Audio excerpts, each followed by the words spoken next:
జగన్ గుర్తుపెట్టుకో, అర్థాపాతాళానికి తొక్కకపోతే నా పేరు పవన్ కళ్యాణే కాదు, మా పార్టీ జనసేనే కాదు.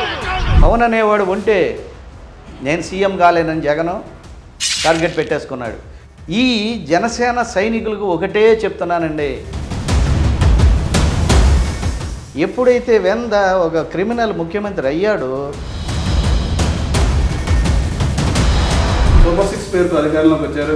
సూపర్ 6 పథకాలు ఏ విధంగా అమలు చేస్తున్నారు, ఎలా ఉంది? ఖాళీ బొచ్చులు ఇచ్చేలేడు జగన్మోహన్ రెడ్డి. 13 లక్షల కోట్లు అప్పిచ్చి ఇలాంటి ఒక దౌర్జన్యకారుడు, దోపిడీదారుడు, ఒక హత్యా రాజకీయాలు చేసినోడు, సొంత ఫ్యామిలీస్ను కూడా వాళ్ళే చెప్తున్నారు మా అబ్బాయికి ఓటేయొద్దు.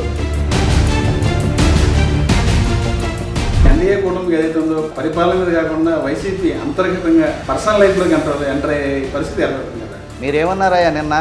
పవన్ కళ్యాణ్ పర్సనల్ జీవితం 3 పెళ్ళిళ్ళని ఎందుకన్నారు? 4వ పెళ్ళానుగా నిన్ను రమ్మన్నాడు, వెళ్ళేవా పోనీ నువ్వు? కొడాలి నాని మాట్లాడే బూతులు మీకు కనపడతల్లా? నీకు ఇప్పటికే 55 ఏళ్ళు వచ్చింది గాడిదకి వచ్చినట్టు. జగన్ సార్ చిటికెన వేల మీద ఉన్న వెంట్రుకలు కూడా నువ్వు పీకలేవని నేను చెప్తున్నా.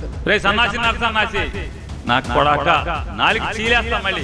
పిచ్చి కుక్క ఎవడైనా పవన్ కళ్యాణ్ అనేవాడు పిల్లల్ని మార్చడం కాదు. పవన్ కళ్యాణ్ సైకో వెధవకి చెప్తున్నా, ఒరే సైకో వెధవా. ఇంట్లో టీవీ పెట్టుకోగలుగుతున్నారా సాధారణ పబ్లిక్? అదే మాచర్లు వెళ్తే ఎలాంటి కత్తులు, ఎలాంటి కొడవళ్లతో నరకటాకు వచ్చారు, బండలతో పొడిశారు. 26% ఉన్నటువంటి మా కాపు జాతిని ఒక వెల్లంపల్లి గాడు, ఒక జోగి రమేష్ గాడు. అల్లు వర్సెస్ మెగా ఫ్యామిలీ ఏంటి ఇద్దరి మధ్య వైరల్? ఓపెన్గా చెప్పనా? ఓపెన్గానే నిజంగా వర్మ గారికి పవన్ కళ్యాణ్ గారికి గ్యాప్ వచ్చిందంటారా? ఇవాళ పవన్ కళ్యాణ్ గెలుపులో అతి ముఖ్యుడు వర్మ గారు. అలాంటి వర్మకి అన్యాయం చేస్తే వైఎస్ఆర్సీపీ పార్టీ తరఫున స్పోక్స్ పర్సన్ ఉంటారు ముళ్ళపూడి నాయకులు గారు ఎందుకు యూటర్న్ తీసుకున్నారు?